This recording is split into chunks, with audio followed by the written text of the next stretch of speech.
রক্তের নতুন একটি গ্রুপের সন্ধান পেয়েছে ফ্রান্সের জাতীয় রক্ত সঞ্চালন সংস্থা দ্য ফ্রেঞ্চ ব্লাড এস্টাবলিশমেন্ট। 15 বছর আগে সংগ্রহ করা নমুনা বিশ্লেষণ করে এই রক্তের গ্রুপের খোঁজ মিলেছে। নতুন এই রক্তের গ্রুপ নিয়ে বিস্তারিত জানাচ্ছেন সৈয়দ নওশাদ। চিকিৎসা, অস্ত্রোপচার, জন্মদান সহ নানা ক্ষেত্রে রক্তের গ্রুপের ভূমিকা অত্যন্ত গুরুত্বপূর্ণ। সাধারণত মানবদেহের রক্তের লাল কণিকায় থাকা অ্যান্টিজেনের উপর ভিত্তি করে রক্তের গ্রুপ নির্ধারিত হয়। এবার নতুন এক রক্তের গ্রুপের সন্ধান পেয়েছেন বিজ্ঞানীরা। সম্প্রতি international society of blood transfusion আনুষ্ঠানিকভাবে রক্তের নতুন গ্রুপটিকে স্বীকৃতি দিয়েছে।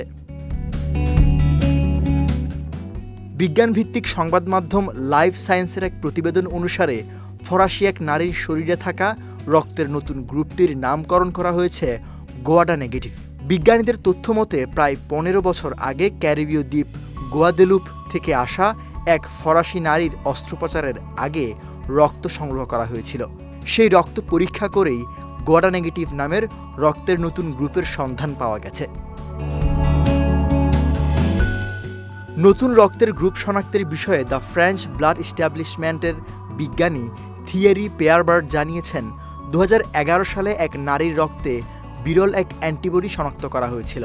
সে সময় রক্তের তথ্য বিশ্লেষণ করতে বিলম্ব হয়। এরপর 2019 সালে ডিএনএ সিকোয়েন্স ধরে বিরল জেনেটিক মিউটেশন পাওয়া যায়।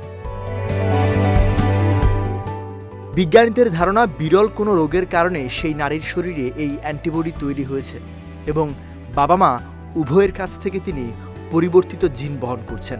তবে এই রক্তের গ্রুপের আবিষ্কার মানবদেহের রহস্যময় জগতে এক নতুন দিগন্ত উন্মোচনের পথ তৈরি করেছে বলে জানিয়েছেন গবেষকরা।